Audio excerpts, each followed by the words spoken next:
देश में महंगाई तो लगातार बढ़ रही है, लेकिन लोगों की कमाई नहीं बढ़ रही है। इसे लेकर एक चौंकाने वाली रिपोर्ट सामने आई है।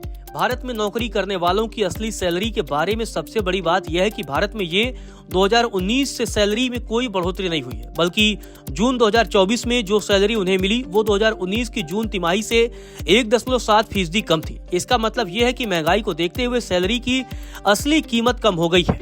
महंगाई यानी चीजों के दाम बढ़ गए, लेकिन सैलरी वही की वही रह गई या थोड़ी कम हो गई। उदाहरण के लिए मान लीजिए 2019 में किसी को 100 रुपए मिलते थे और उससे वो 10 रोटी खरीद सकता था। अब 2024 में उसे 98 रुपए मिल रहे हैं, लेकिन महंगाई की वजह से 10 रोटी के लिए 110 रुपए चाहिए, तो उसकी खरीदने की ताकत कम हो गई है। ये हाल उन लोगों का है जो नियमित नौकरी करते हैं, जैसे ऑफिस में काम करने वाले, बैंक में नौकरी करने वाले या फैक्ट्री में अस्थायी नौकरी करने वाले। ये लोग हर महीने एक फिक्स सैलरी लेते हैं, लेकिन उस सैलरी के अब पहले जितना सामान नहीं खरीद सकती। 2024 तक हालात ये हो गई कि उनकी सैलरी पहले से थोड़ी कम हो गई। इसका असर यह है कि नौकरी करने वाले लोग अब उतना खुश नहीं हैं, क्योंकि उनकी जिंदगी पहले जितनी आसान नहीं रही। वो मेहनत करते हैं, लेकिन उनकी कमाई की कीमत कम होती जा रही है। नौकरी करने वालों की सैलरी जहां से रुकी हुई है या थोड़ी कम हुई है, वहीं मजदूरी करने वालों की असली सैलरी में बहुत बढ़ोतरी हुई है। मजदूरी करने वाले वो लोग हैं जो रोज कमाते हैं और रोज खर्च करते हैं, जैसे खेत में काम करने वाले मजदूर, रिक्शा चलाने वाले या निर्माण स्थल पर काम करने वाले। इनकी सैलरी जून 2024 में 2019 की जून तिमाही से 12.3% ज्यादा थी। यानी अगर 2019 में उन्हें 100 रुपए मिलते थे तो 2024 में उन्हें 112 रुपए से ज्यादा मिले। ये बढ़ोतरी गांव और शहर दोनों जगह हुई। गांव में सैलरी 12% से ज्यादा बढ़ी और शहर में 11.4% बढ़ी। इसका मतलब यह है कि मजदूरी करने वालों के पास अब पहले से ज्यादा पैसा आ रहा है। उदाहरण के लिए एक मजदूर जो पहले दिन में 200 रुपए कमाता था, अब वो 224 रुपए कमा रहा है। यह अंतर इसीलिए बड़ा है क्योंकि नौकरी करने वालों की सैलरी फिक्स होती है और आसानी से नहीं बदलती, लेकिन मजदूरी का पैसा काम की मांग और मेहनत के हिसाब से बदलता रहता है।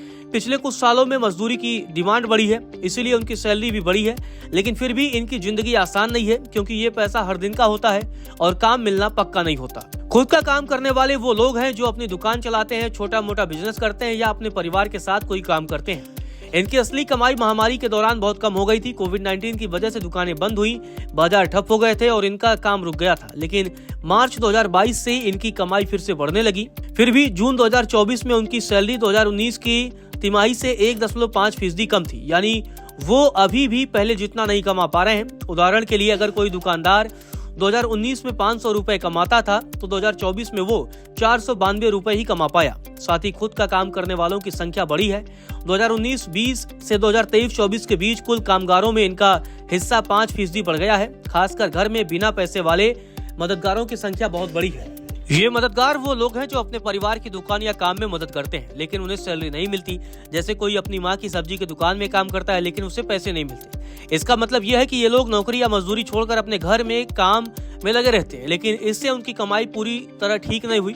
हालांकि जानकारों का कहना है कि यह स्थिति इसीलिए है क्योंकि कामगारों में जरूरी स्किल की कमी है। यानी लोग पढ़ तो रहे हैं, लेकिन वो स्किल नहीं सीख पा रहे हैं जो कंपनियों को चाहिए, इसीलिए कंपनियां उन्हें ज्यादा सैलरी नहीं देती। मजदूरों की संख्या बहुत ज्यादा है, लेकिन नौकरियां कम है। साथ ही ज्यादा पढ़ाई करने का फायदा कम हो रहा है। पहले जो लोग बहुत पढ़ते थे उन्हें अच्छी सैलरी मिलती थी, अब वो लोग कम पैसे वाली नौकरी कर रहे हैं। जैसे कोई इंजीनियर जो पहले बड़ी कंपनी में काम करता था, अब छोटी दुकान में काम कर रहा है। तीसरा कारण, कंपनियां पैसा नहीं लगा रही हैं। जब कंपनियां नई मशीनें या फैक्ट्रियां नहीं बनाती हैं तो मांग कम रहती है और सैलरी नहीं बढ़ती। ये सारी बातें मिलकर नौकरी वालों की सैलरी को रोक रही हैं। मजदूरों की सैलरी तो बढ़ी है, लेकिन विशेषज्ञों का मानना है कि इसे पूरी तरह अच्छा नहीं मानना चाहिए। कारण यह है कि मजदूरी का काम पक्का नहीं होता। आज मजदूर को 300 रुपए मिले, लेकिन कल उसे काम मिले या ना मिले, ये पक्का नहीं। ये काम अस्थायी और असुरक्षित है। उदाहरण के लिए एक मजदूर को एक दिन में 250 रुपए मिलते हैं, लेकिन अगले दिन उसे काम नहीं मिलता, तो उसकी जिंदगी में स्थिरता नहीं है। इसीलिए सैलरी बढ़ने का मतलब ये नहीं कि मजदूरों की जिंदगी बेहतर हो गई या देश की अर्थव्यवस्था मजबूत हो गई। ये सिर्फ एक छोटा बदलाव है जो पूरी तस्वीर नहीं दिखाता। नोटबंदी और जीएसटी जैसे बड़े कदमों से अर्थव्यवस्था को झटका लगा है। नोटबंदी में पुराने नोट बंद हो गए, जिससे लोगों के पास पैसा कम हुआ और काम ठप हो गया। जीएसटी से टैक्स सिस्टम बदला, जिससे छोटे बिजनेस को नुकसान हुआ। इन सब की वजह से बेरोजगारी बढ़ी, लोग नौकरी खो बैठे और जो नौकरी में थे उनकी सैलरी नहीं बढ़ी। अगर ये झटके नहीं होते तो शायद सैलरी तेजी से बढ़ती, लेकिन इन कदमों ने सैलरी पर रोक दिया। अगर सैलरी नहीं बढ़ती, खासकर अनौपचारिक क्षेत्र में काम करने वाली बड़ी आबादी की, तो देश की अर्थव्यवस्था पर बुरा असर पड़ता है। लोग खर्च करते हैं तो मांग बढ़ती है, लेकिन जब उनके पास पैसा नहीं होता तो वो खरीद नहीं सकते। उदाहरण के लिए अगर एक मजदूर या नौकरी वाला पहले 500 रुपए में कपड़े खरीदता था, लेकिन अब उसकी सैलरी रुकी है तो वो कपड़े नहीं खरीदेगा। इससे दुकानदार की कमाई कम होगी और फैक्ट्री में माल बनाने का काम भी घटेगा। अगर इतने सारे लोगों की सैलरी नहीं बढ़ेगी तो मजबूत विकास की बात सच नहीं लगती।